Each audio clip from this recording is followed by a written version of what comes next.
નવસારીના બોરિયા ટોલ નાકે વાહનો પર 75%નો ટેક્સ વધારો, એક મહિનામાં 2 વખત ટેક્સ વધારો મુલતવી રખાયો હતો. હાલ જે ટોલ ટેક્સ વધારો કરવામાં આવ્યો તે માટે નોટિસ જારી કરાઈ છે અને આ ટોલ ટેક્સમાં વધારો પ્રથમ વખત નથી. આ અગાઉ 20મી ઓક્ટોબર અને 7મી નવેમ્બરના રોજ પણ ટોલ ટેક્સનો વધારાનો નિર્ણય કરાયો હતો, જો કે પાછળથી મુલતવી રખાયો હતો, જેથી ટેક્સ વધારો હવે જારી રહેવાની શક્યતા છે. કાર વગેરેના 65ના જગ્યાએ 115 રૂપિયા જાહેર નોટિસ દ્વારા જે વધારો કરાયો છે.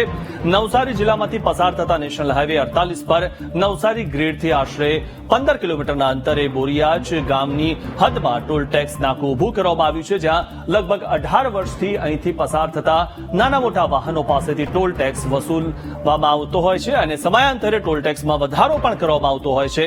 ટોલ ટેક્સ વધતા મુસાફરોનો પ્રવાસ મોંઘો થશે, ત્યારે મુસાફરોમાં ફરી વિરોધના સૂર ઉઠતા જોવા મળી રહ્યા છે.